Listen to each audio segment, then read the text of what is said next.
people. Talk shoes. Recorded live. Hello, this is William Finck, and this is Christogenea Saturdays. Today is Saturday, March 28th, 2015. Here we shall be continuing our presentation of our essays written in 2007 and 2008 and entitled Classical Records and German Origins.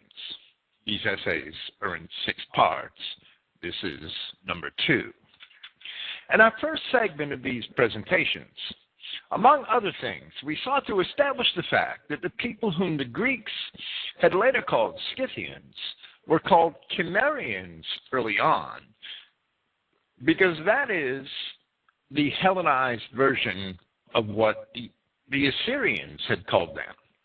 And they were later called Sake, because that is the Hellenized version of what the Persians had later called them, where the multilingual Eastern inscriptions show that they were all one and the same people, the Cimmerians, the Sake, and various names they had later on.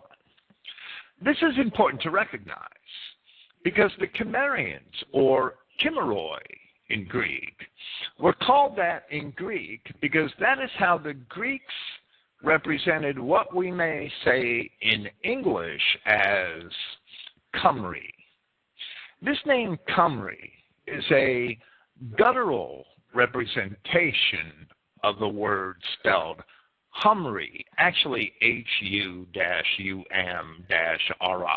or some slight variation of that, from the Assyrian letters for the bit Humri or bit Humria, which was what the Assyrians in their inscriptions had called the Israelites whom they were deporting to the regions of the north after their king, who we know from the King James Version as Omri.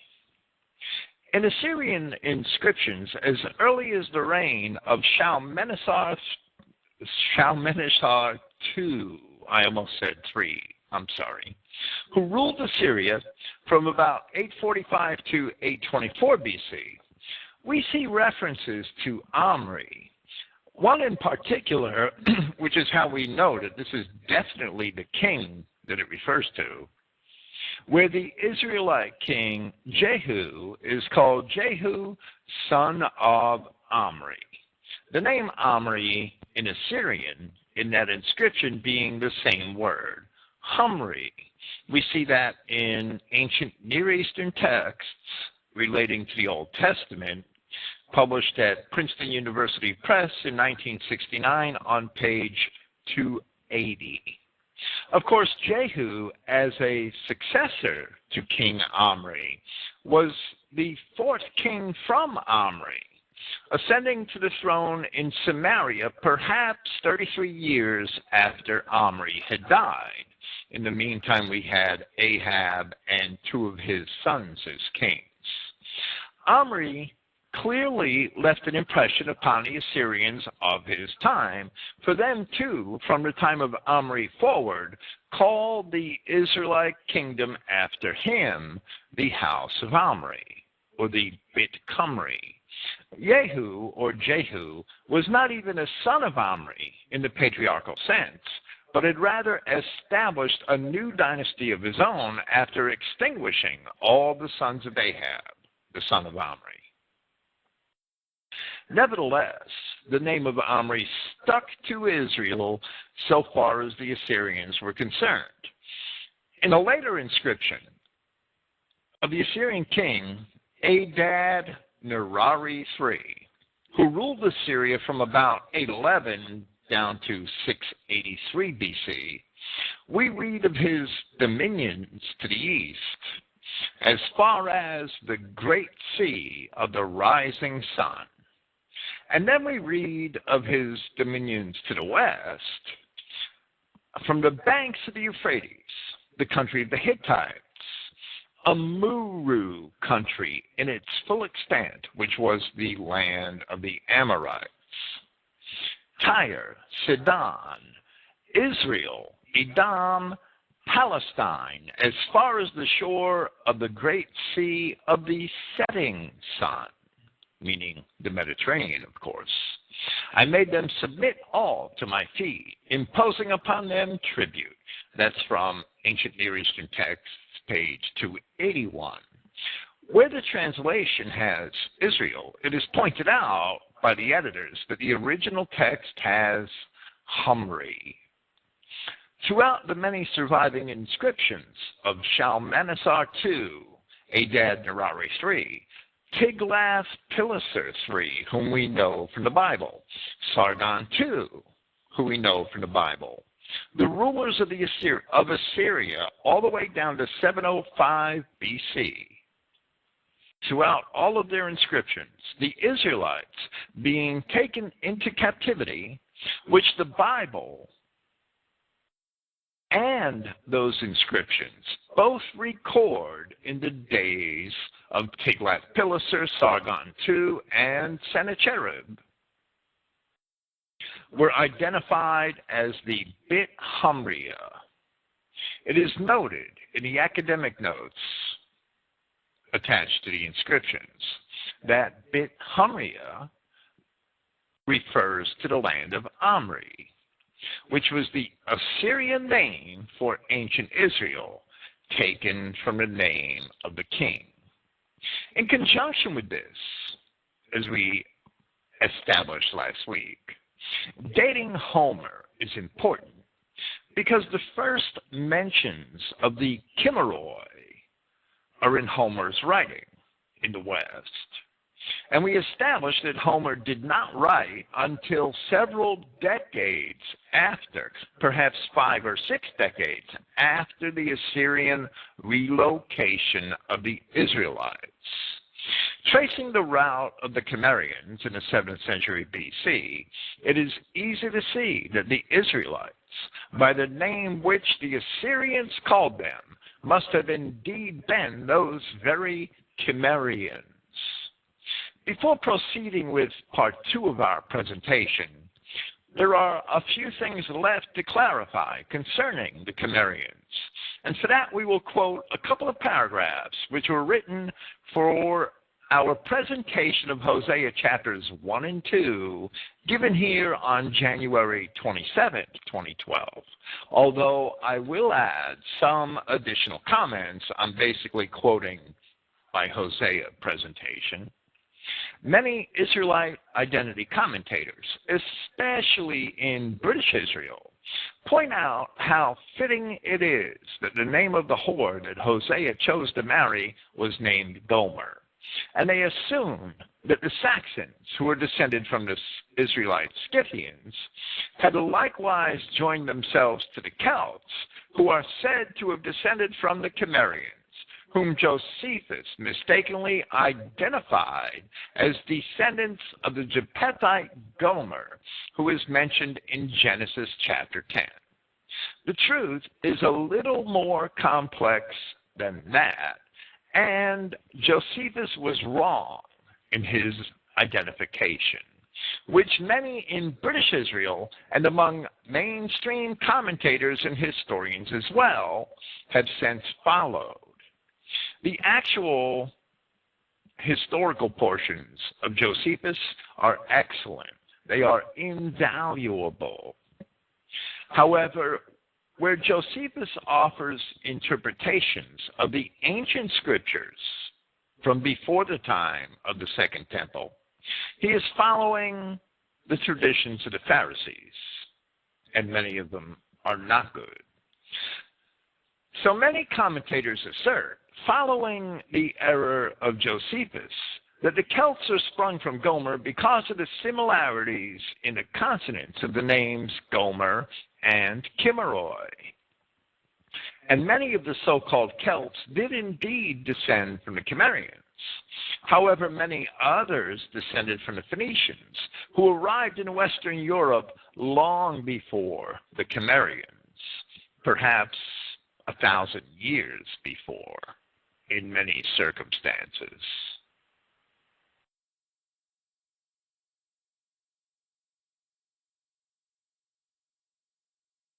Yet the Chimeroi are clearly the Qumri or Humri. And that transition from the Assyrian letter H to the English letters KH, there are other examples of in the geography of Mesopotamia in modern times.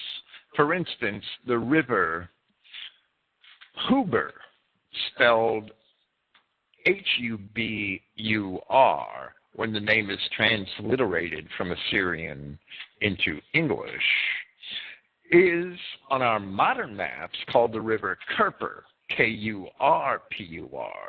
Hubur became Kurpur.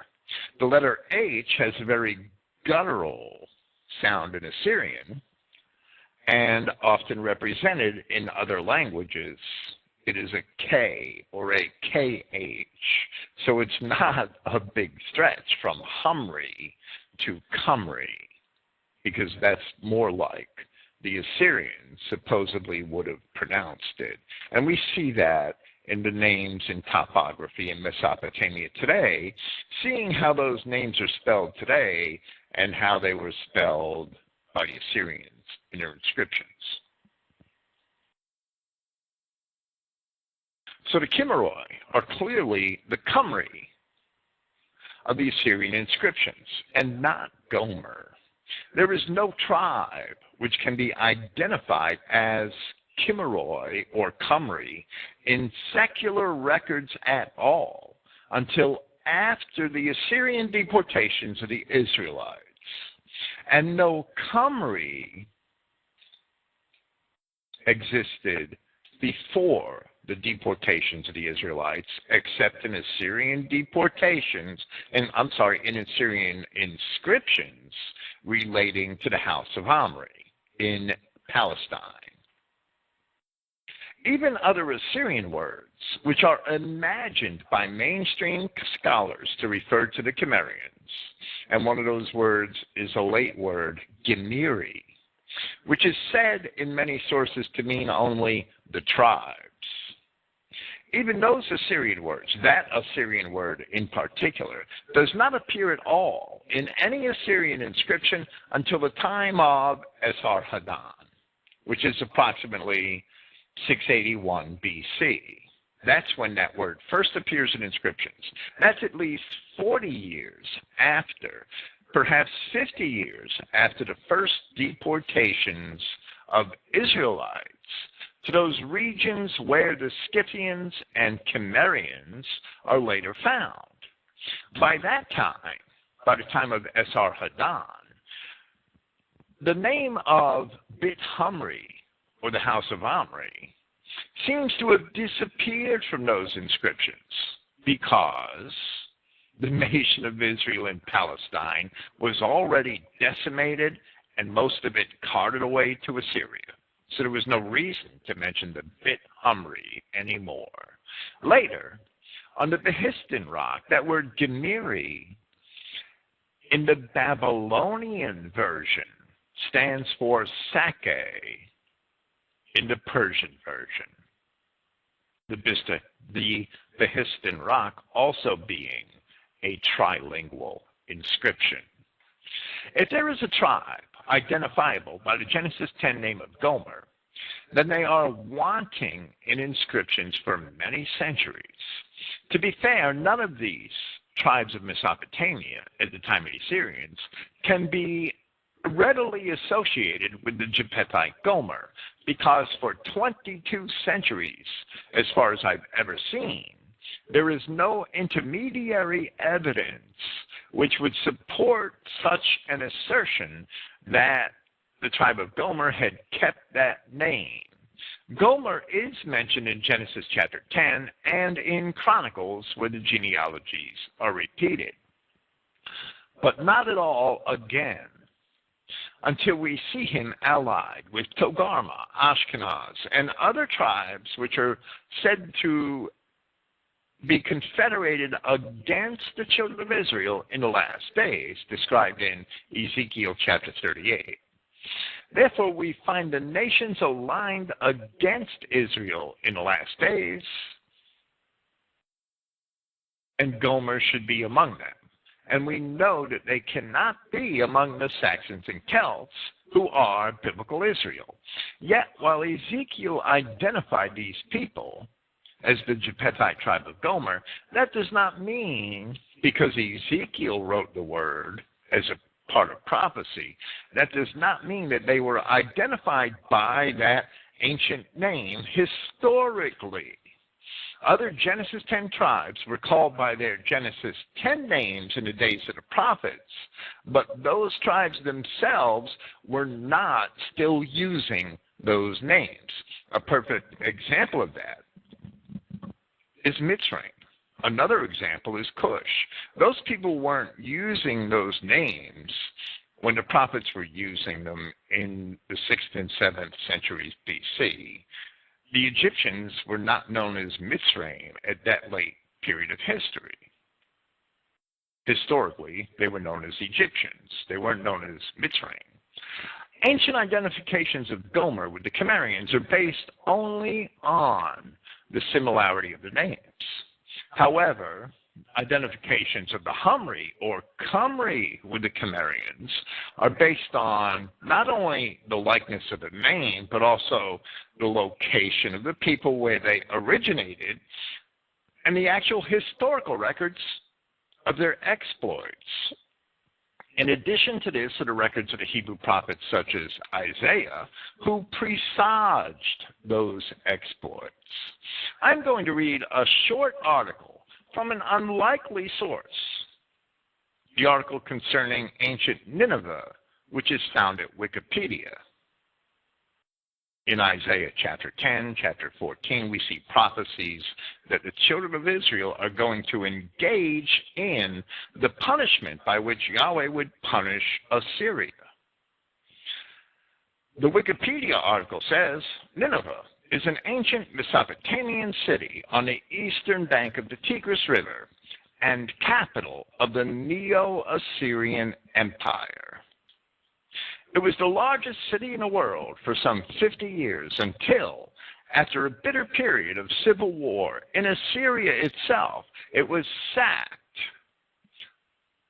by and this is the author of the Wikipedia article's assessment. He doesn't understand it. He's just stating the facts. And this is actually pretty decent. By an unusual coalition of former subject peoples, the Babylonians, the Medes, the Persians, the Chaldeans, the Scythians, and the Cimmerians in 612 BC. There's a little sentence here about the description of the situation of Nineveh, and that's the end of the article. It's quite short. So we see that even established mainstream historical sources identify the Cimmerians as once having been subject peoples of the Assyrians, the Cumri. Well, when the Assyrians use the word, it refers to the Israelites, the bit Humri. It doesn't refer to Gomer. So the people that identify the Cimmerians as Gomer, ever since Josephus, they're just wrong. The Cimmerians are Israel, former subject peoples of the Assyrians.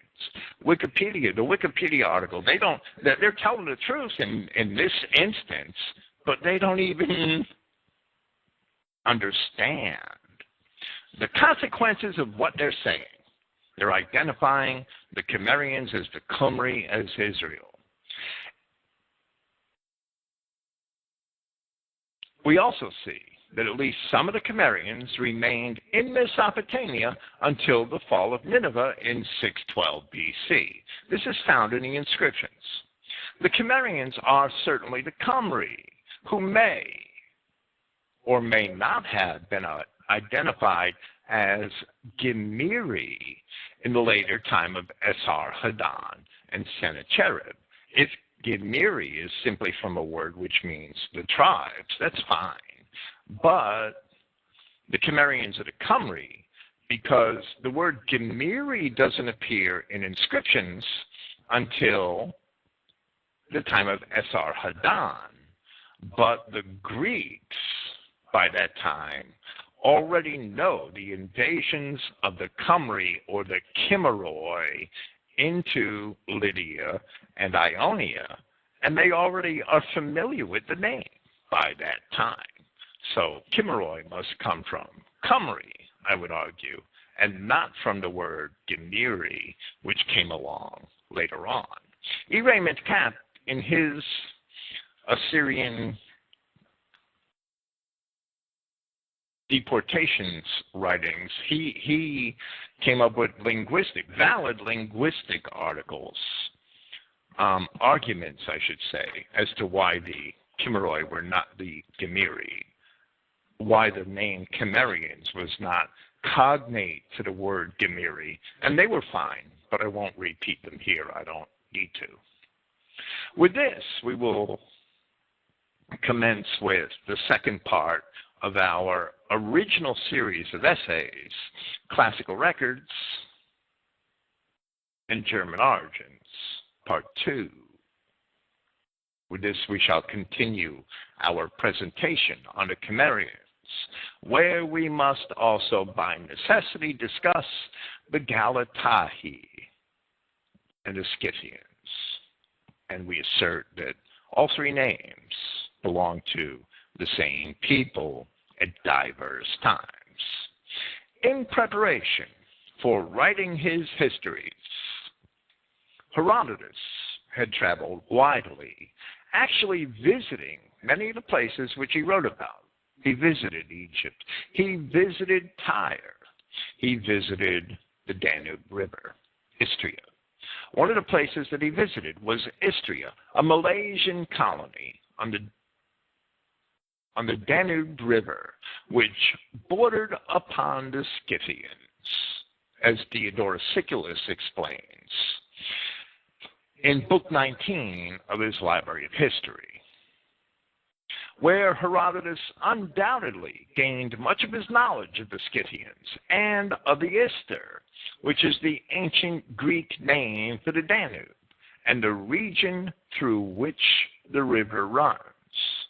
In order to show that Herodotus' remarks concerning Istria are indeed historical, we shall cite Diodorus Siculus, where he is writing in a slightly later period of the third of the successor wars. They were wars which were fought among the Greeks for control of the various parts of Alexander's empire. Regarding the years 314 to 313 BC, Diodorus says in Book 19, Chapter 73 of his Library of History, that when the activities of this year had come to an end, Theophrastus obtained the archonship in Athens, and Marcus Publius and Gaius Sulpicius became consuls in Rome. While these were in office, the people of Calantia, who lived on the left side of the Pontus was a word for the Black Sea. It was the general word for sea. It was the Pontus Euxinus. It was when the Greeks said the Pontus, it meant the sea, but it meant the Black Sea. On the left side of the Pontus refers to the left-hand shore as one enters the Black Sea through the Bosporus from the Mediterranean. So that would be the side which the Danube River empties into, right? So Istria was on at the mouth of the Danube, and Calantia was on that side. While these were in office, the people of Calantia, who lived on the left side of the Pontus, and who were subject to a garrison that had been sent by Lysimachus, drove out this garrison and made an effort to gain autonomy. In like manner, they freed the city of the Istrians, and other neighboring cities and formed an alliance with them, binding them to fight together against the prince, meaning Lysimachus. They also brought into the alliance those of the Thracians and Scythians, whose lands bordered upon their own, so that the whole was a union that had weight and could offer battle with strong forces. This, of course, describes a period 130 years after the time of Herodotus, but it establishes as historicity. It establishes the historicity of the assertions concerning the presence of the Scythians here in Europe at this time in relation to Istria. Describing the Danube, Herodotus called it one of the great Scythian rivers, considering the land north of the Danube to be Scythia. And he mentions that there are 5 notable Scythian rivers which empty into the Danube from the north in the Histories, Book 4, paragraphs 48 and 51. And we are going to read them. They're not very long. First with 448. The Ister, the greatest of all rivers, which we know, flows with the same volume in summer and winter. It is the most westerly Scythian river of all, and the greatest because other rivers are its tributaries. Those that make it great, 5 flowing through the Scythian country, are these: the river called by the Scythians Porada, and by the Greeks Pyretus. And besides these are Tiorantus, the Araris, the Neparis, and the Ordessus. The first named of these rivers is a great flowing stream, east and uniting its waters with the Ister. A great stream flowing east and uniting its waters with the Ister. That would be the Poradus. The second, the Tiorantus, is more westerly and smaller. The Araris, Neparis, and Ordessus flow between these two and pour their waters into the Ister. The Porada is certainly the modern Prut, as Herodotus describes it. The modern Prut River flows through modern Romania. The Perseus Project at the University of Chicago, from which we obtained this text of Herodotus, comparing it to the translation we have in Rawlinson's version, also makes the same identification, that the Porada is the Prut, P-R-U-T. Sometimes it's spelled on maps, P-R-U-T-H. Because of the point with the Prut, mentioned first in Herodotus's list of tributaries to the Danube in Scythia. Because of the point where the Prut empties into the Danube, the other rivers must all be west of the Prut, as Herodotus has described here. We don't know the exact location of the other 4 rivers he had in mind, since the Danube has many tributaries feeding it from the north. We don't know exactly which 4 he had in mind. We can only speculate. But counting 5 tributaries along the Danube, starting with the Prut, we end up in central Hungary. This picture is important. This picture of Scythia is important in identifying the Scythians with the Germans, for the simple reason that when we arrive at Tacitus 500 years later, there are no Scythians in Tacitus. These people in Europe, these people are all called Germans. They are all Germania, and the Germans inhabit all the way to the to Istria, to the mouth of the Danube on the Black Sea. Tacitus considered it all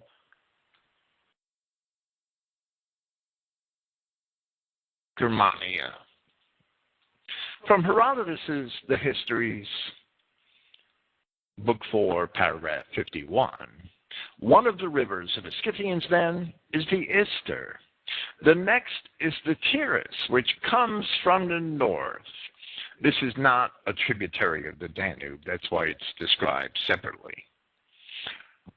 Flowing it first out of a great lake, which is the boundary between the Scythian and the Nurian countries. At the mouth of the river, there is a settlement of Greeks who are called Tiritae or Tiritahi. The Tiris River is known from many later historians, and it is the Dniester today. And it runs south through eastern Moldova, which is very close to the border of Ukraine. And it empties into the Black Sea, very close to modern Odessa. So Herodotus is describing a different part of Scythia when he talks about the Tiris, because now he's moved east to the area north of the Black Sea, where we find the Ukraine today. Therefore, in the time of Herodotus, this establishes that the Greeks had settlements not only on the Black Sea as far north as the Danube, where Istria was, they had settlements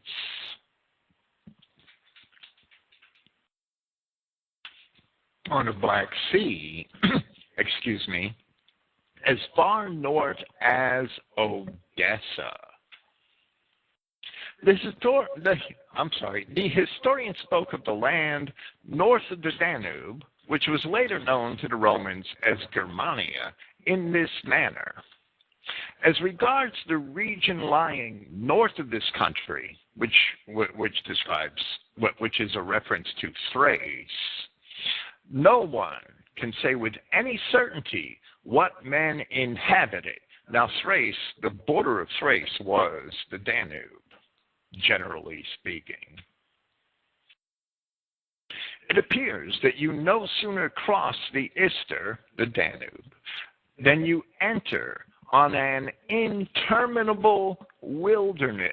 Now, Herodotus was there personally. He saw this. He visited Istria sometime around 450 BC. George Rawlinson made a note here of the land which Herodotus was talking about, counting those same tributaries. And his note says Hungary and Austria.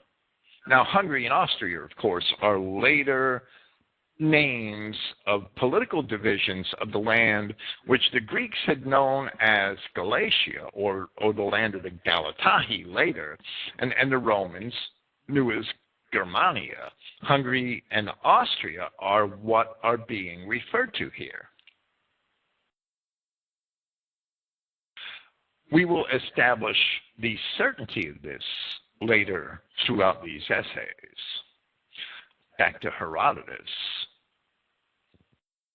after he mentions that the land north of the Danube is an interminable wilderness, he says, the only people of whom I can hear as dwelling beyond the Ister are the race named Siganahi, who wear, they say, a dress like the Medes, and have horses which are covered entirely with a coat of shaggy hair, 5 fingers in length, meaning the hair was quite long. They, meaning the horses, because some people have mistaken this as a description of the people, but no, Herodotus is describing the horses. They are a small breed, flat-nosed, and not strong enough to bear men on their backs. But when yoked to chariots, they are among the swiftest known, which is the reason why the people of that country use chariots. Now, a professor like George Rawlinson would give his book to a student to write the index. When you check the index to George Rawlinson's translation of Herodotus, you'll see that that description is mistaken by somebody who made the index to refer to the people and not the horses. And some so-called scholars have followed that. But Herodotus, when he says a small breed and flat-nosed, is talking about the horses. Their borders, talking about the Siginahi, reach down almost to the Eneti upon the Adriatic Sea. And they call themselves colonists of the Medes. But how they can be colonists of the Medes, I, for my part, cannot imagine. Still, nothing is impossible in the long lapse of ages. Sigine, or Siginahi, is the name which the Ligurians who dwell above Massilia give to traders, while among the Cyprians the word means spears. It may be just a similar sounding but unrelated word. According to the account which the Thracians give, the country beyond the Ister, north of the Danube, is possessed by bees, on account of which it is impossible to penetrate further. But in this they seem to me to say what has no likelihood, for it is certain that those creatures are very impatient of cold, meaning the bees. Rawlinson made a footnote here saying that perhaps the reference should have been to mosquitoes. I rather believe that it is on account of the cold that the regions which lie under the bear, now that's a reference to the northern regions, the bear is a reference to the constellation, are without inhabitants. Such then are the accounts given of this country, the sea coast of the Black Sea, whereof Megabazus was now employed in subjecting to the Persians. And that's from Herodotus' Histories, Book 5, chapters 9 and 10.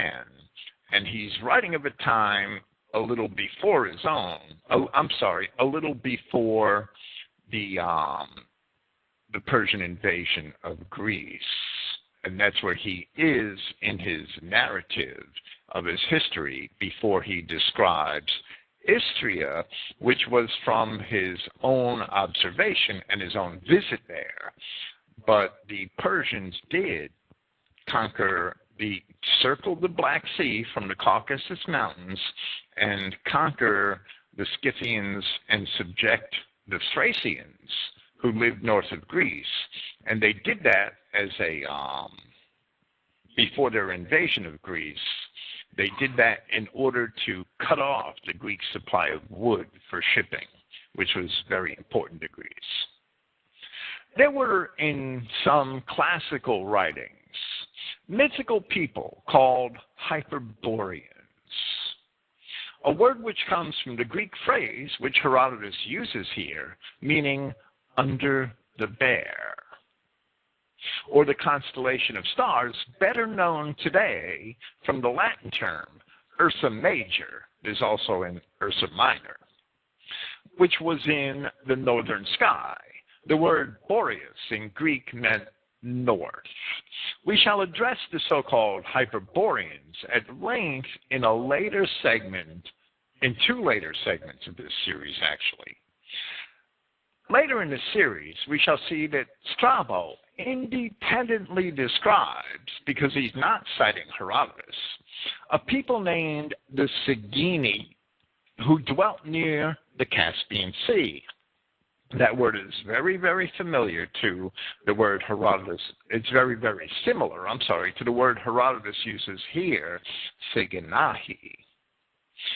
And very strikingly, Strabo's description of the Sigini who dwell near the Caspian Sea matches perfectly these Siginahi of Herodotus who dwelt north of the Danube and who were, as they say, colonists of the Medes. So Strabo unwittingly verifies Herodotus' statements here concerning the Siginahi. Now, if the Ligurians, because the Ligurians, by all accounts, they dwelt in the Alps a little closer to the French side than what we know as Etruria, Etruria being north of Rome, the land of the Etruscans. The Ligurians dwelt somewhat north and west of that, generally. If the Ligurians use that word Siginahi to designate traders, it may well be that the Siginahi had first traveled down the Danube River in search of trade. That's conjecture on my part, but there is a possible connection. So it is apparent that Central Europe, which only 5 centuries later was populated by so many Germans that Rome could not subdue it. Central Europe was quite sparsely inhabited in the time of Herodotus, and those few who did dwell there are said to have come from Media, even though Herodotus himself couldn't understand how or why. In some degree, it has been made evident here already, in part 1 of this essay, that both Cimmerians and Scythians, being one and the same people, originated in and around northern Media. We will establish that to an even greater degree later on. Herodotus' account of the small horses found north of the Danube is corroborated somewhat by archaeology. For example, the horses found in the burials of something called the Urnfield culture. And we could see the Wikipedia site for their article on the Urnfield culture. Those horses were found to be a mere 1.25 meters tall at the shoulders on average. That's not even 50 inches. It's 4 feet and 1¼ inches or something like that. Mentioning the Urnfield culture gives us an opportunity to make a side note here and to mention archaeological findings designated as cultures in general. Many people think that the identification of such so-called cultures can somehow refute the historical records which record our origins. Nothing can be further from the truth. Simply because people may have occupied an area before another group was found there does not mean that those first people are ancestors of the newer group. Predecessors are not necessarily ancestors, and archaeology should shed light upon aspects of the historical record, or even perhaps reveal certain things that weren't well recorded. But it cannot somehow disprove or rewrite the historical record by itself.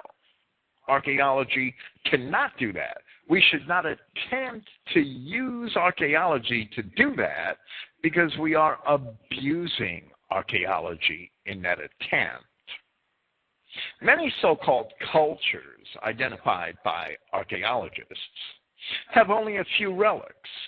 Sometimes some of those cultures they like to talk about, especially in Europe, sometimes they define such a culture when they discover a few stone tools. And they use stone tools as records that somebody existed there, and they label it as such and such a culture. And that's quite frequent in European archaeology. Some other cultures left a more lasting legacy of burials and artifacts, which can be identified somewhat more definitively, which can enhance our understanding of our recorded history, but they can't replace it with some other story. There is no doubt that many tribes in periods of warmer climate may have ventured north in search of new lands. The Greeks did it all the time. That's why they were on the Black Sea. Raw materials, hunting grounds, or even seeking a new home because of political pressure. Yet none of these settlements in Northern Europe, none of them had any long-term durability in the northern regions until the final settlements of the Germanic tribes recorded after the beginning of the Roman Empire here in our classical histories. And as we shall see from these records, even those tribes were highly nomadic and westerly moving until the 5th or 6th centuries AD, and some of them even beyond that. There were tribes coming from Asia invading Germania, the Slavic tribes, all the way up to the 11th century AD. The idea that there were large populations of Germans in the far north in the prehistoric period is absolutely unfounded. It's also absolutely impossible. There's no infrastructure that would have ever been found in the Ice Age, which existed in Northern Europe until the first couple of centuries before Christ, to support large populations of people. Where's the infrastructure? It's not there. There were not large populations of Germans living in the extreme cold of that period. That's crazy. That's the pipe dreams of those looking for an Aryan homeland somewhere where there never was one.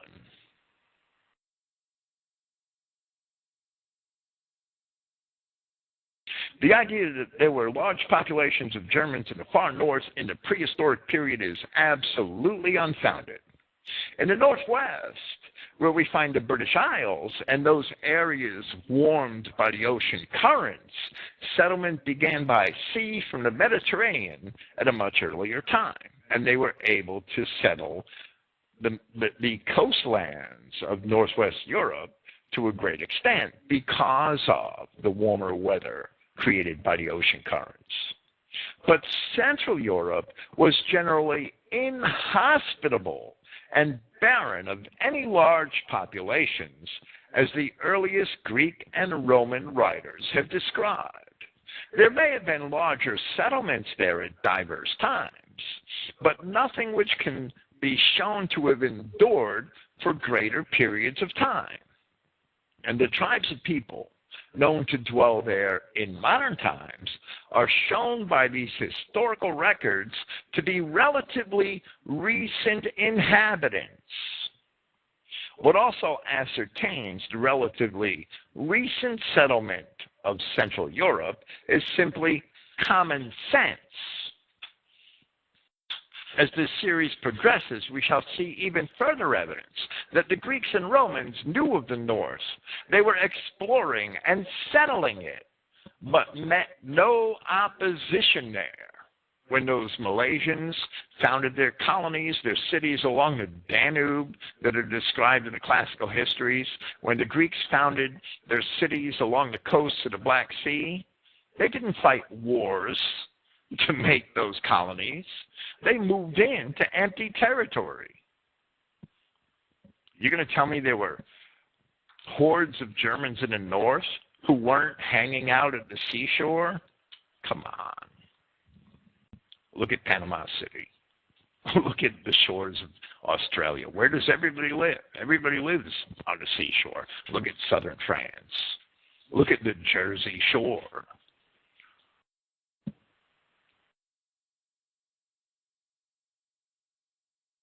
The Greeks and Romans suffered no invasions from the north until after the 5th century BC, and then it was on. Then the Gauls and the Scythians, and that they were constantly trying to invade.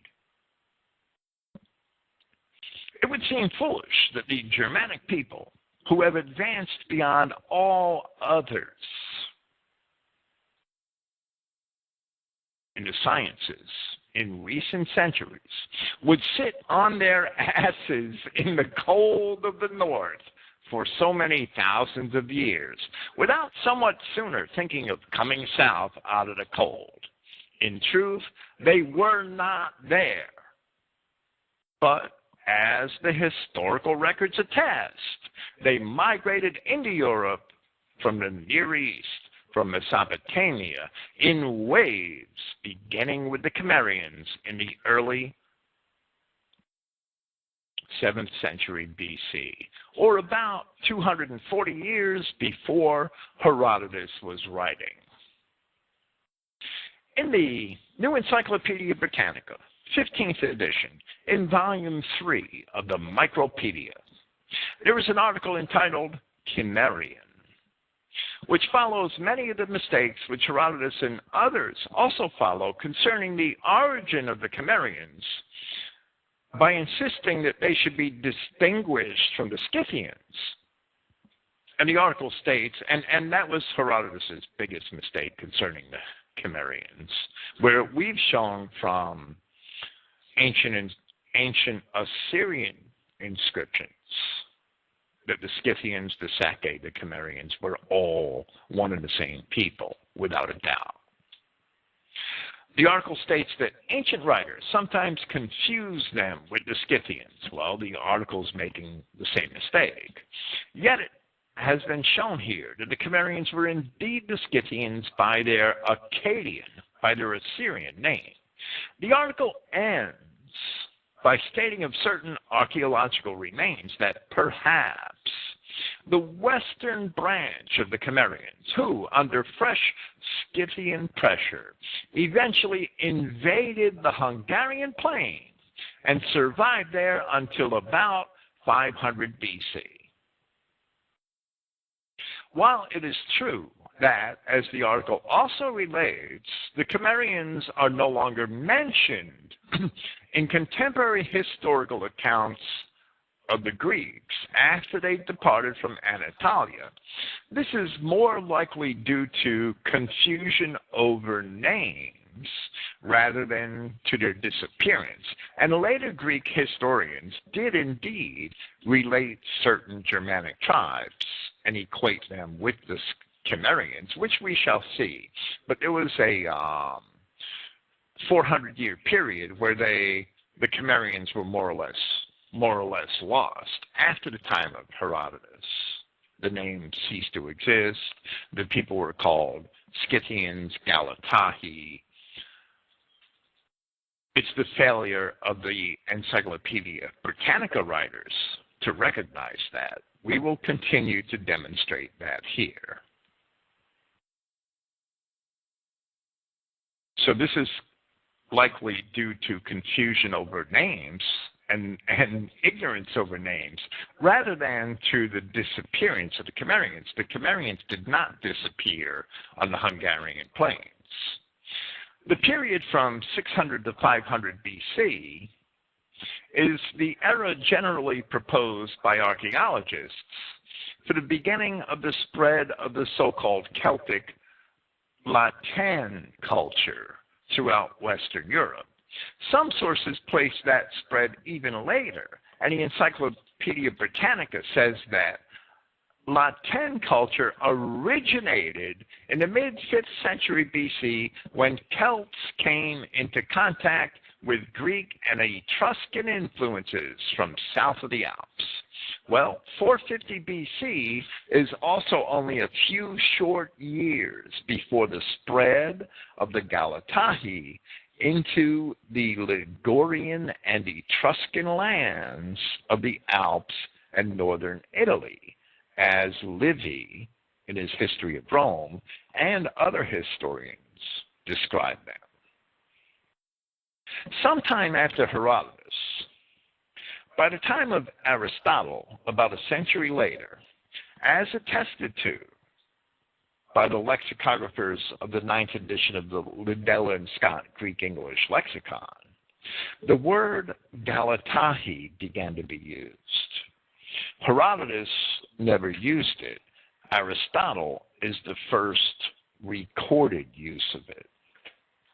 It shall be fully illustrated, as this essay progresses, that before the time of the historian Polybius, the word Galatae began to be used of those tribes which appeared north of the Alps in the west and north of Greece and Thrace in the east, in the lands which Herodotus had earlier called Scythia. Scythia, along with Scythian, after that time, were only used of the Scythian tribes of Asia, the tribes to the east of the Tanais River and in the lands north of the Caucasus Mountains. The Tanais River is the river that empties into the Black Sea at the very northerly portion where the Crimea is located.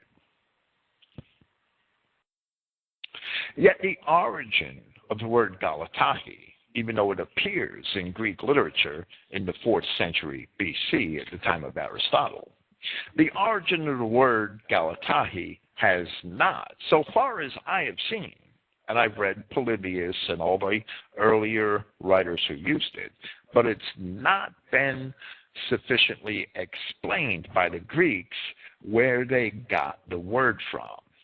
Diodorus Siculus only repeats a myth concerning Heracles and a supposed son named Galates, from whom they were fabled to have sprung. And the Greeks were keen on making myths about the origins of people. They are the vain genealogies that Paul refers to in his epistle to Titus.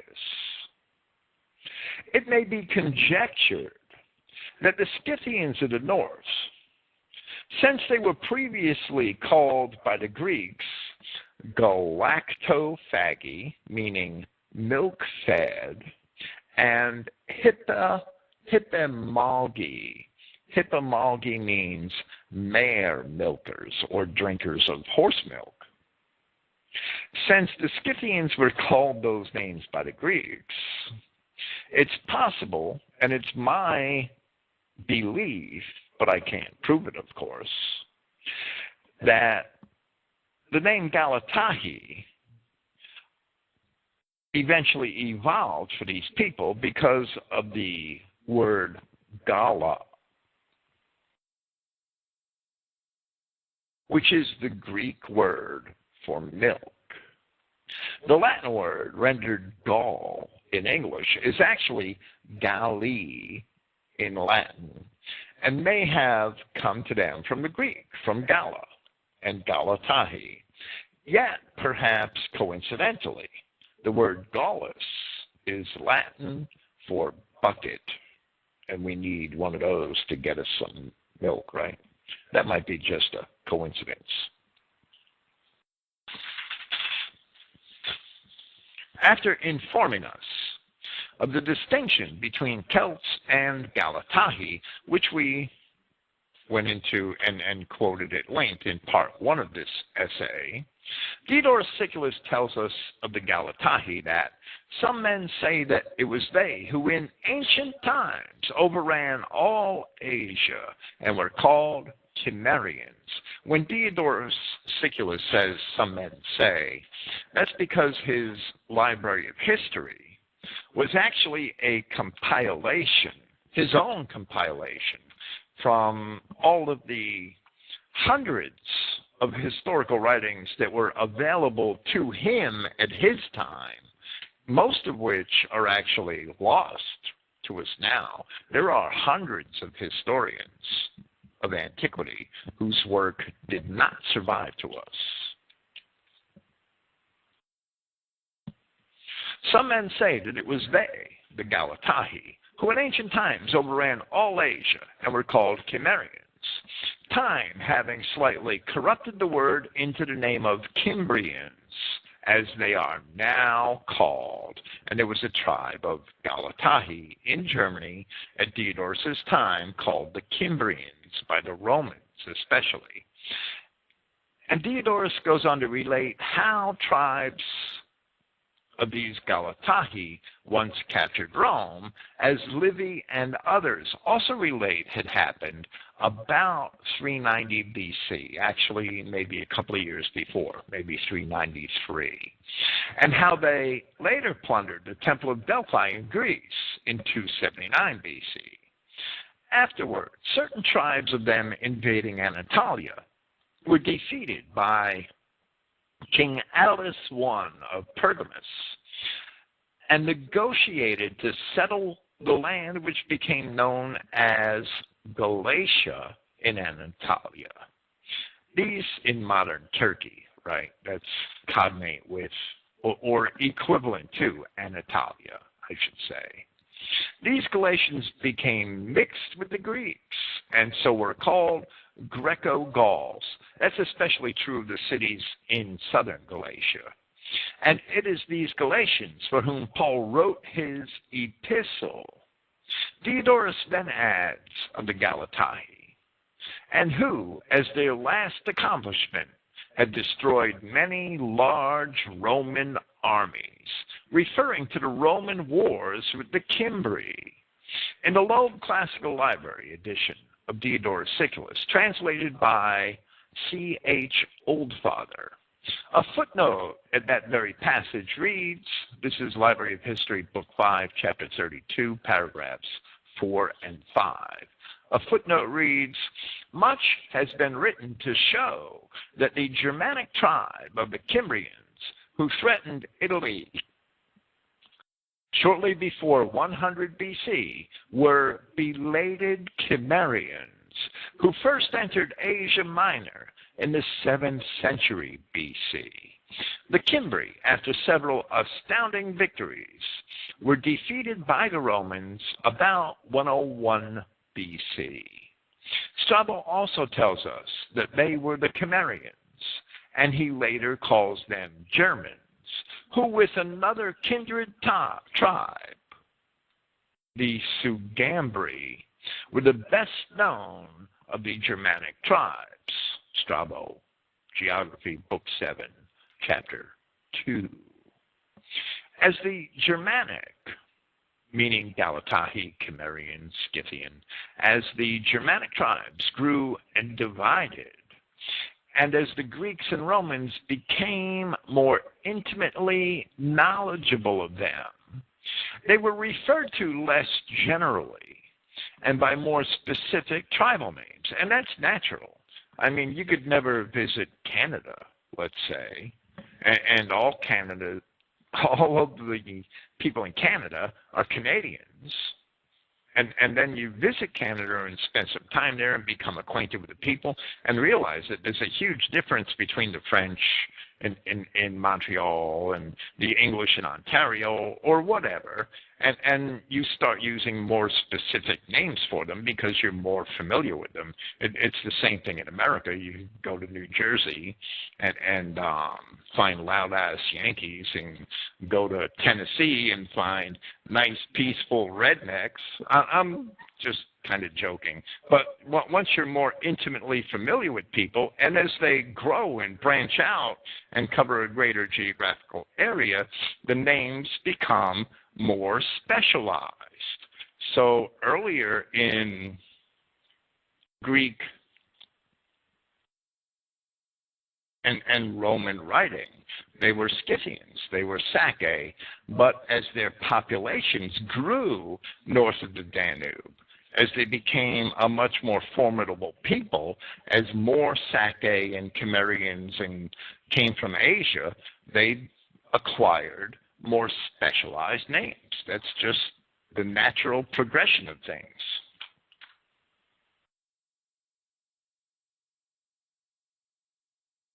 For instance, Strabo later enumerates the tribes of those Galatae who settled in Phrygia. And Herodotus and earlier, well, not Herodotus, it was too late for him, but earlier historians, Polybius perhaps, and others, didn't break it down so far as Strabo could have, because Strabo's writing 200 years after they settled in Phrygia. By Strabo's time, Strabo died in 25 AD. By that time, the Romans had already conquered Gaul. They were very familiar with all the Gallic tribes by that time. And the Galatians were in Anatolia for 200 years, so the Greeks had a much greater acquaintance with them than a Polybius or earlier writers. For instance, Strabo enumerates the tribes of those Galatae who settled in Phrygia, and from Geography, Book 12, he says that they are the Trachmi, the Telistobogi, which are named after their leaders, whereas the third, the Tectosagas, is named after the tribe in Celtica. Let's examine that name a second. That name, Tectosagas, T-E-K-T-O-S-A-G-A-S in Greek. There we must notice the presence of that saga syllable, which is present in so many names related to the Scythian tribes. As we have mentioned in part 1 of this essay, Sakaseni, Massagetae, Arsaces, which is the traditional Scythian name for their kings, and the Parthians too. And they all have that S-A-G-A or S-A-K-A syllable in them. So we see that in Tectosagas, one of the Galatian tribes of Anatolia, and Strabo says that there's also a tribe of the Galatae with that name in Celtica, and that can be corroborated. There were.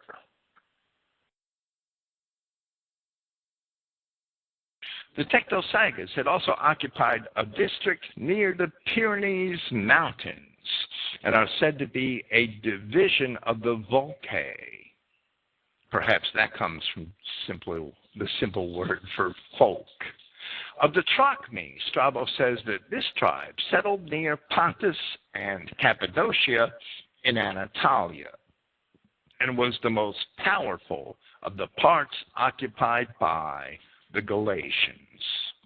Herodotus was somewhat correct in stating that the Cimmerians were pushed out of their Eastern European lands by the Scythians, even though the Scythians are just a later wave of the same people. As he himself later explains, in his own time, the inhabitants of the land of the north and west of the Black Sea and north of Thrace were Scythians. And he called the lands north of the Danube Scythia. Yet this is not when the Cimmerians had destroyed Phrygia. They had already done that around 680 BC. While they were en route to Europe, as explained in part 1 of this essay, 678, I think, might be more accurate. The original text of my essay said 700 BC, which is okay, but a little early. Rather, the tradition which Herodotus repeats helps to document the beginnings of a new westward push by the Caucasian or Indo-European, the Scythian tribes of Asia into Europe, of which those Scythians first called Cimmerians, but later called Galatae and Celts by the Greeks because, as we see in Diodorus Siculus, the early Galatae who came into Celtica were confused by name with the Celts. They were the vanguard. And that movement of peoples from Asia into Europe, that movement of these Indo-Europeans, these Scythians from Asia into Europe, continued until the 5th century AD, and even perhaps a little beyond that. Because we'll talk about the Sarmatians and the Slavs at length at a later portion of this presentation. But a lot of them were actually Scythians as well, or related peoples. Other Indo-European tribes, such as the Greeks and Romans, had long occupied southern Europe. Certain of the Slavic branches of the race had already occupied portions of Central and Northern Europe. Looking at this from the Genesis 10 perspective, the Thracians, the Ionian Greeks, as opposed to the other tribes of the Greeks, were related to the Moschi, the Tabarni, the Medes, who we have evidence gave us the Slavic tribes. And the southern Slavs have long been separated from the other Slavs historically. Upon passing into Europe, the Cimmerians would not only settle the Crimea and the region north of Thrace, but would follow the Danube River into Celtica and the Alps. So we see them identified by Strabo and Diodorus much later as Galatae, leaving many settlements behind along the way. Spreading along the Alps from the Adriatic all the way to Massalia, which is now modern Marseille, the Cimmerians then branched out into what are now Italy, France, and Iberia, diffusing the so-called Latin culture of the archaeological record. The Cimmerians, becoming the Galatae, were the carriers of that culture, which had a mixed Scythian Greco-Roman element to it, and Etruscan. They became known to the Greeks of the West as Galatae and to the Romans as Gauls. They didn't disappear and become extinct on the Hungarian plain as the Encyclopedia Britannica would wish. Strabo tells us that all of the Cisalpine Celts, which means the Celts on the Roman side of the Alps, had migrated from Transalpine land, meaning the other side of the Alps. As we have already seen, the Greeks attest that the Galatae were indeed Cimmerians. When did they do that? We quoted Livy, and we will get into this further later on in this series. We quoted in part one of this presentation, we quoted Livy and his history of Rome and how he described the Gauls when they first started coming into the lands held by the Etruscans and Ligurians. In the last decade or two of the 5th century BC, 420, 410 BC, 400 BC, in that area, Livy referred to them as a strange new race. There is no way that Rome was founded in 752 BC, but that the people who became the Romans have a historical consciousness going back to the 12th century BC. There is no way that they did not know who was living in the Alps or who was living on the other side of the Alps for 800 years. So it's pretty obvious that when Livy calls them a strange new race in relation to their invasion of the Etruscans and their invasion of Rome itself in 390 BC, that he wasn't indicating that these people weren't unknown to the Romans before that time. That for Livy to call them a strange new race, the Galatae must have been unknown to the Romans before 400 BC, before they, or 420 BC, or whenever they had first came into the lands of the Etruscans.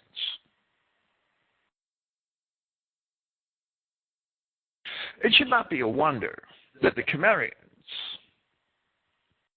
could destroy Phrygia, cross into Thrace, as we have it recorded, and be found in what today is France a mere 100 years later, or perhaps before 500 BC. The entire course of the Danube is not quite 1,800 miles. And from the sources of that river to the Pyrenees, which separate France and Spain, there are about 500 more miles. So it's about 2,300 miles from the Black Sea to the Pyrenees. The lands west of the Rhine and south of the Alps are much more inviting to settlement than those to the north and the east. And even up to the time of Julius Caesar, the Germanic tribes were forcing their way west of the Rhine and south of the Alps. For instance, in the Gallic War, Caesar complains that in a few years, all the natives, those who were already settled in Gaul, west of the Rhine, will have been driven forth from the borders of Gaul, and all the Germans will have crossed the Rhine. For there can be no comparison between the Gallic and German territory. Germany, when we read all of the accounts of the Roman invasions, the Roman attempts to subdue Germany, Germany was filled with swamps and very thick forests and had very little natural resources, unless you count water and wood, and had very little arable land. All of these Scythian and Galatae, all of the tribes that were coming into it from the east were trying like hell to get out of it from the south and the west.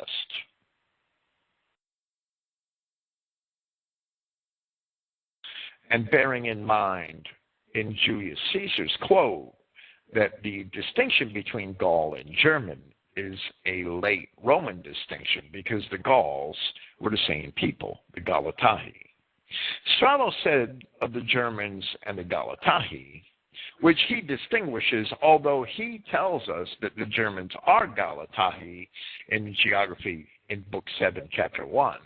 Strabo says that they migrate with ease. They do not till the soil or even store up food, but live in small huts that are merely temporary structures. And they live, for the most part, off their flocks, as the nomads do.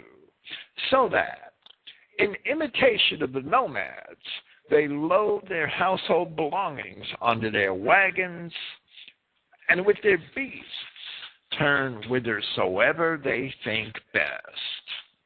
Then Strabo proceeds to explain that other German tribes to the north are even more indigent. Among them, the Cherusci, the Catti, the Cimbri, or Cimbrians, and others. Geography, Book 7, Chapter 1.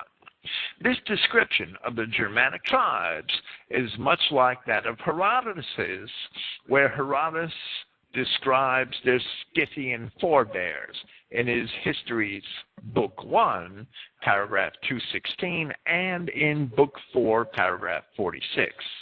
Herodotus said of the Scythians in his Histories at 446, in part, and this is from the translation of G.C. Macaulay, by the Scythian race, one thing which is the most important of all human things has been found out more cleverly than by any other men of whom we know.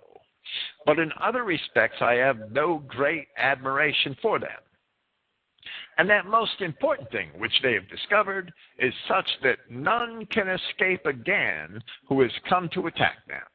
And if they do not desire to be found, it is not possible to catch them, for they who have neither cities founded nor walls built, but all carry their houses with them, and are mounted archers, living not by the plow, but by cattle, and whose dwellings are upon cars or wagons. These assuredly are invincible and impossible to approach. So the Scythians around the Black Sea in the time of Herodotus had no walls or no cities. They lived off their flocks and carried all of their belongings on wagons. Likewise, 400 years later, the Galatahi of the time of Strabo lived in the very same manner, in their wagons. So did the American pioneers as they settled the Wild West.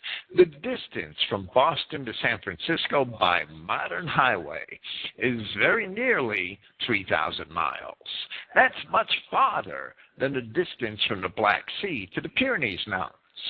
And only 43 years after the West was open to Anglo-America with the Louisiana Purchase, there were already enough Americans settled in California that they could begin to wrest control of the territory from Mexico in the Bear Flag Revolt, 1846.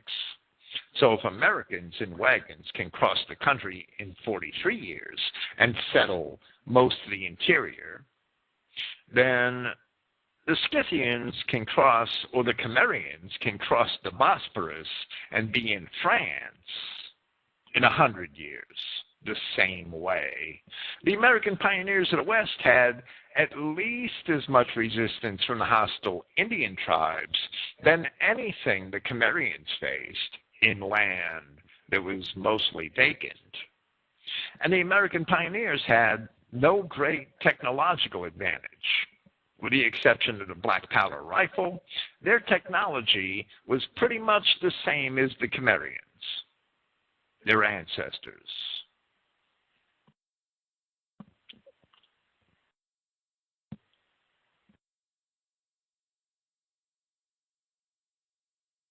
Moving through the Danube Valley, the Cimmerians, or Galatahi, had left many settlements along the way where they encountered other white tribes who had long inhabited those regions.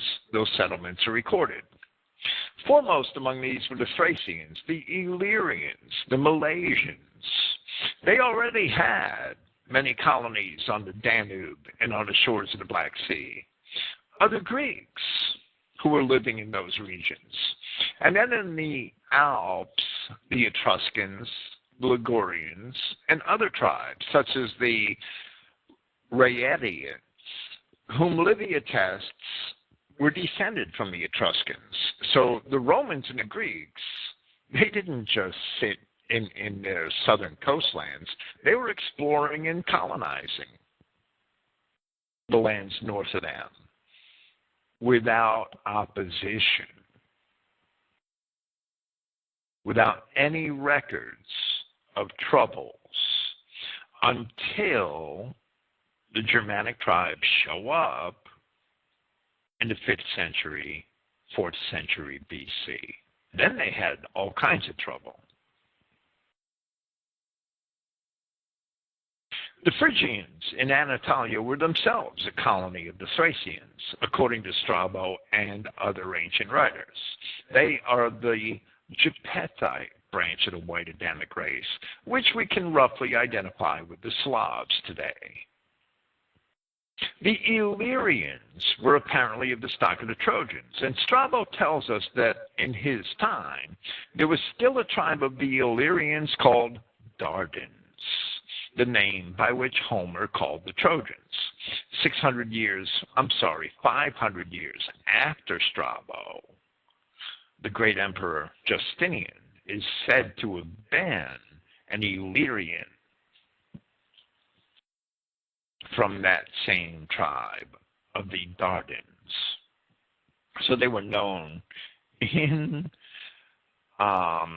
what we would call today Albania, which is where they inhabited for the most part. They were known there until the 5th century, 6th century AD. Tales of Miletus, the city's most famous inhabitant and one of the earliest of the famous Greek philosophers, was said by Herodotus to be of Phoenician descent. The Malaysians also settled in Iberia, and they were also, along with the Danans, among the earliest inhabitants of Ireland. The Etruscans were professed to be of the stock of the Lydians of Anatolia, and therefore they were Shemites. They were Semitic. They were the Lud of Genesis chapter 10.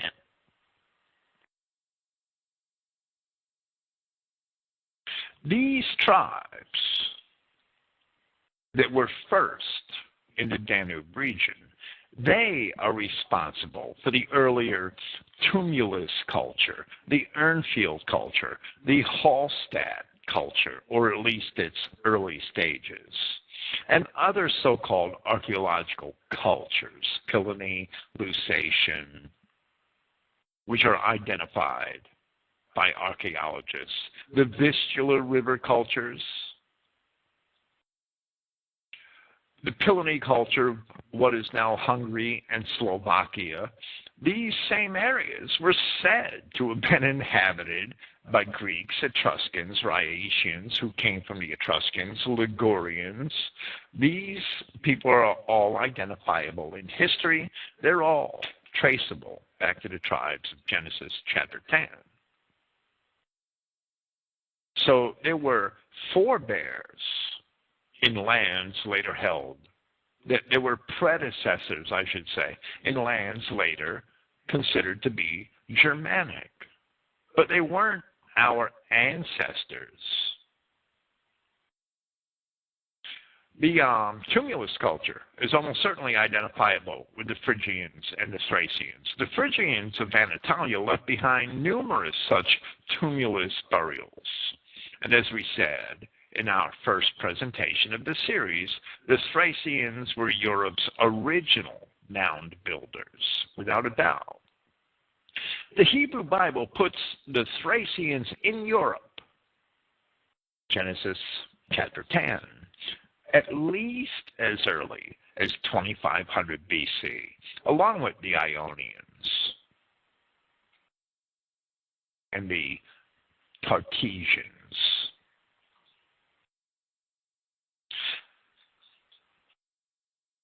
After the 5th century, along the lower Danube River, there are found all along the Danube River many tribes of the Galatae. They didn't come from Gaul. A lot of New Age historical reinterpreters that they who don't really understand the actual classical records imagine that the Celts came east, and that's simply not true. The Galatae started in the east as Scythians, picked up the name Galatae from the Greeks along the way, ended up in Celtica, and eventually accepted Roman culture and the Roman names for their own identity. That's historical.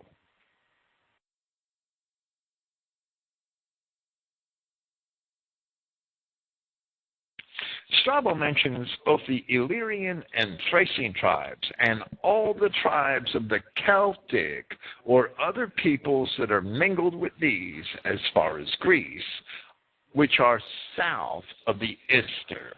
Strabo's Geography, Book 7, Chapter 1. Among them, he lists the Skordiski Galatahi of the Balkans, intermingled with the Illyrian and Thracian tribes. Geography, Book 7, Chapter 2. Diodorus Siculus mentions those same people and that same predicament in his Library of History, Books 34 and 35. And Strabo mentions the Tauristei, the Tauriski, and Norici, the Trerens, the Trerens or Treres, who Strabo in turn identifies as Cimmerians and Thracians. One place he calls them Cimmerians, another place he calls them Thracians. They're mentioned in Strabo's Geography, Book 1, Chapter 3, Book 13, Chapter 1, Book 14, Chapter 1, where Strabo cites Calenus, an Elegaic poet of the mid-7th century BC, and probably living around the same time as Archilochus and Homer, who said that the Treres were Cimmerians. The Iapodes were said to be a mixture of Celts and Illyrians. Geography, Book 7, Chapter 5. And the Boii, the famous Bohemians of historical times, the Boii, whom Strabo says were mingled with the Thracians. Book 7, Chapter 3. The Cimmerians being Scythians. And as Josephus, the biblical and the ancient Assyrian records demonstrate, therefore, being descended from those many thousands of Israelites who were deported and resettled by the Assyrian Empire. Here is surely evidence of the fulfillment of biblical prophecies, such as those found at Genesis 9:27 and Isaiah 66:19. Genesis 9:27 says very succinctly that Japheth shall dwell in the tents of Shem. That was fulfilled in Europe. It was never fulfilled any time after Genesis chapter 11.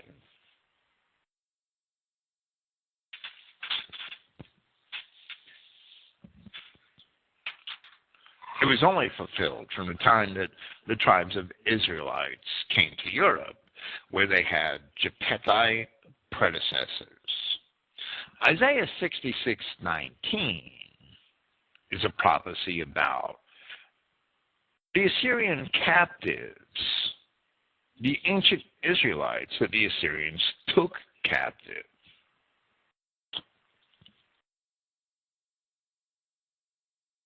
And I will set a sign among them, and I will send those that escape them unto the nations, to Tarshish, Pul, and Lud that draw the bow, to Tubal and Javan, to the isles afar off that have not heard my fame. Tarshish is in southern Spain. It's identified as Tartessus in ancient Greek writings, including Herodotus, who called it an ancient trading town, the Tarshish of the Bible. Pul is identified with an area of Assyria, and that's fine. That's where the Israelites were taken. But Lud are the Semitic Lydians of Genesis chapter 10, Lydia in western Anatolia, and we saw last week that the Cimmerians crossed Anatolia and took Sardis from the Lydians.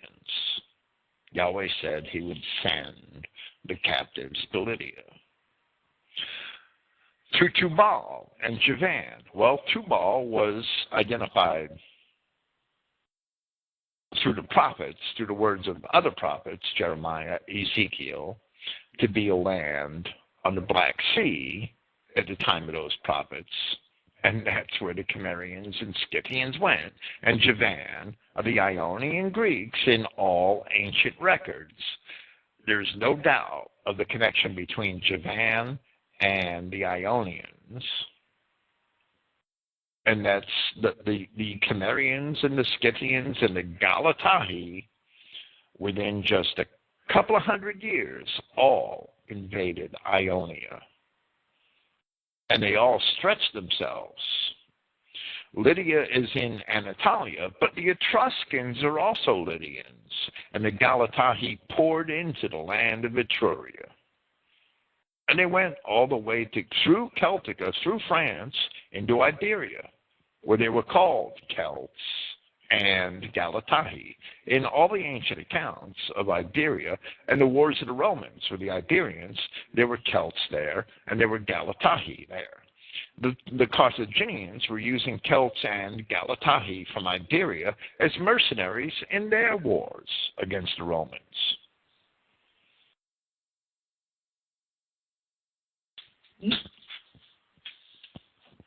All these places where Isaiah said the children of Israel would be sent,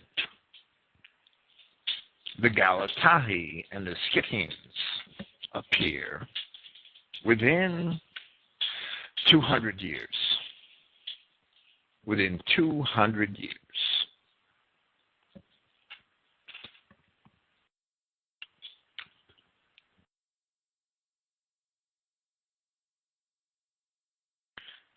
It is these Thracian, Illyrian, and Malaysian tribes, and especially the later two, the Illyrians and the Malaysians, since they had descended from Israelite tribes who had, at a very early time, migrated away from Palestine, or away from the Hebrews in Egypt by sea, and therefore they were more closely related to the Cimmerian Scythians, who, along with the Phoenicians especially, and the Danans, who had at a much earlier time colonized the coasts of northern and western Europe by sea.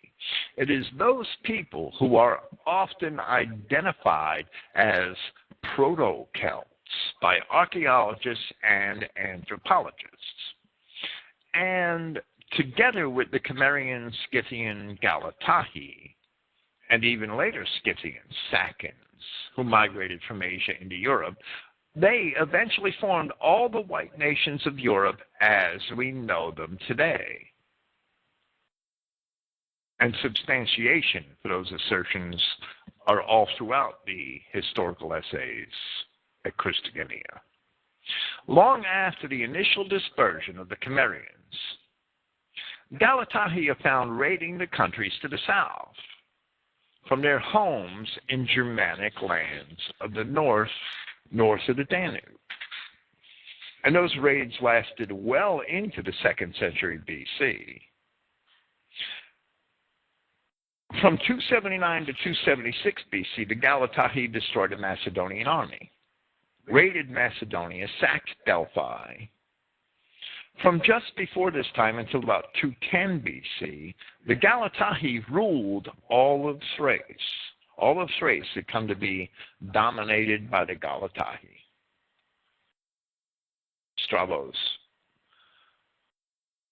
Diodorus Siculus's Library of History, Book 22 and Book 30 record these things. It was during this time that the tribes of the Galatae had crossed back into Anatolia, and after being defeated by the king of Pergamus, settled the land which became known as Galatia. By 168 BC, the Galatae from the north of the Danube were being hired by the Macedonians as mercenaries in their wars against Rome. But before the 5th century, the Greeks didn't know the Galatae, didn't know them at all. because they simply weren't there. Because Herodotus said that the lands north of the Danube were virtually uninhabited.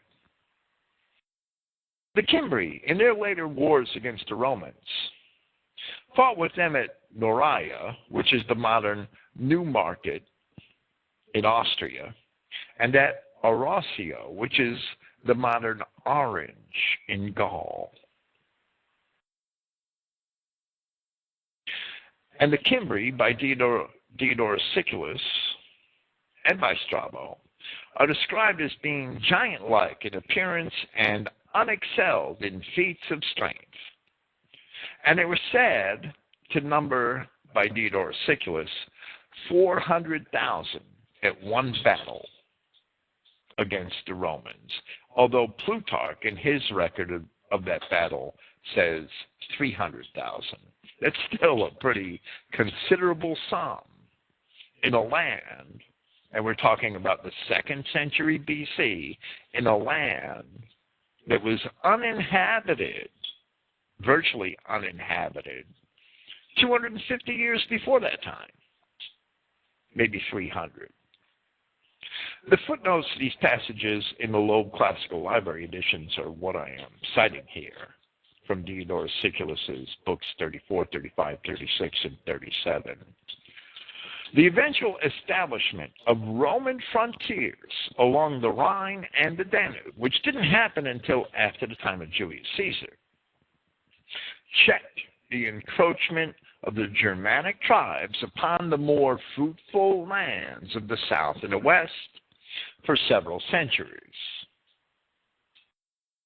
The appearance of so many Galatae in lands said to be German, without any recorded conflict among the peoples there, except where later incited by Rome, would certainly be odd, unless the Galatae were indeed the Germans, and they were, as Strabo tells us, Geography, Book 7, Chapter 1. And Strabo said they were all kinsmen, Geography, Book 4, Chapter 4, and they certainly were. We are going to read that passage from Strabo. The whole race, which is now called both Gallic and Galatic. Remember, Strabo's writing up until his death in 25 AD. So Gallic is the Latin term Gaul, from which we have Gaul, and Galatic is the Greek term, which is usually Galatae. The whole race, which is now called both Gallic and Galatic, is war-mad and both high-spirited and quick for battle, although otherwise simple and not ill-mannered. And therefore, if roused, they come together all at once for the struggle, both openly and without circumspection, so that for those who wish to defeat them by stratagem, they become easy to deal with.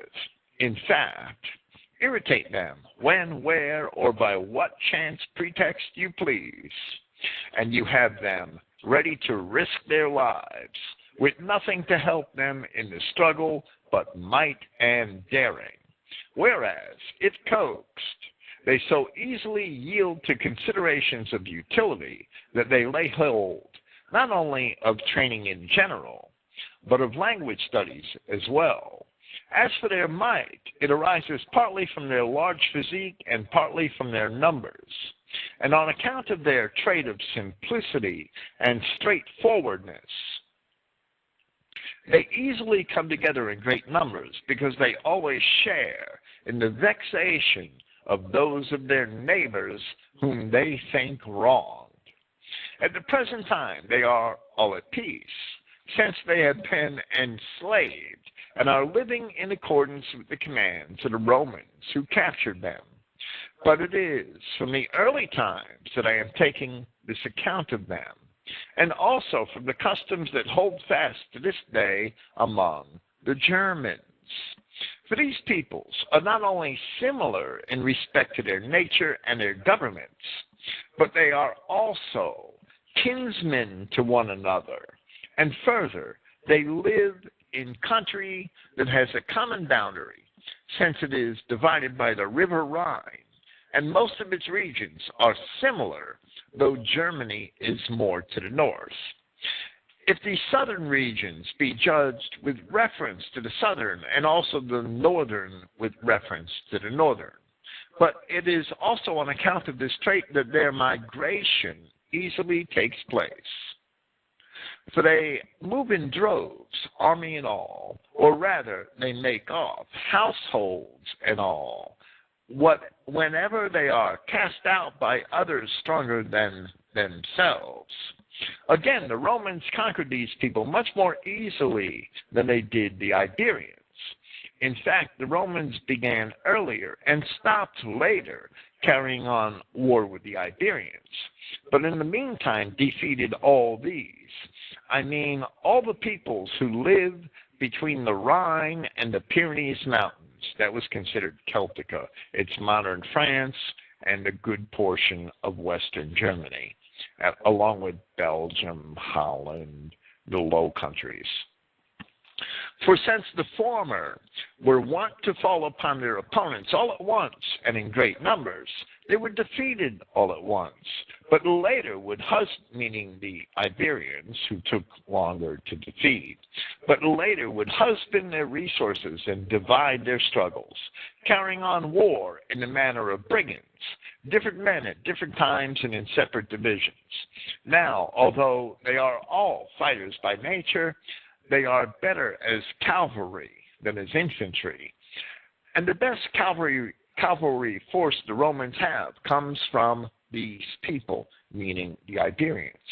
However, it is always those who live more to the north and along the ocean coast that are more warlike.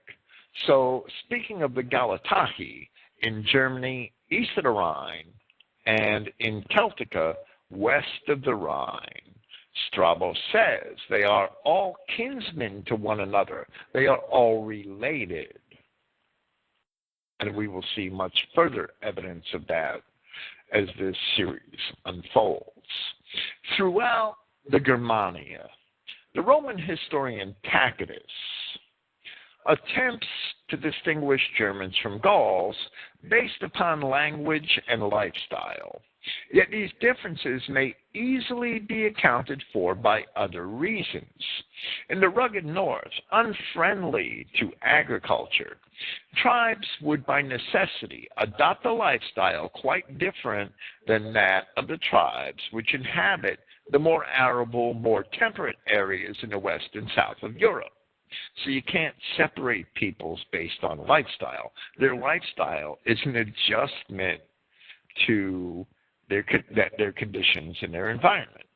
As for language, centuries of separation during a gradual sojourn from Asia and the differing influences of various neighboring tribes, such as the Thracians, the Illyrians, through commerce, politics, intermingling, etc., or a lack of influence, surely may help to account for the many dialects which developed amongst the Germanic peoples.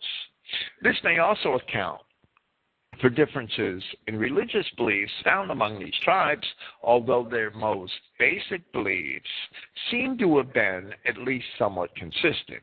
One does not have to investigate at length to see great evidence of these same things in modern times. Tacitus goes so far as to postulate that Gauls, who he purports are a race distinct from the Germans, had once migrated east into Germany. So we see how old that argument is. He made it in the Germania, chapter 28. Yet this is contrary to the testimony of all the earlier historians. We have to bear in mind that Tacitus was a Roman statesman and a historian of Rome, but he wasn't. He was more of an analyst and a chronicler. He wasn't a historian in the academic sense by any means. Tacitus goes so far as to postulate that Gauls, who he purports are a race distinct from the Germans, had once migrated east into Germany. Yet this is contrary to the testimony of the earlier historians, Strabo, Diodorus, and it is also contrary to the archaeological record. When we trace these archaeological cultures, the Hallstatt culture, although errantly attributed by many archaeologists to have belonged exclusively to the Celts, is certainly earlier and preponderates much further east than the Latine culture. So that's the opposite of any imagined migration east of Gauls. That's the opposite that you would expect if that migration pattern were true. It is not true.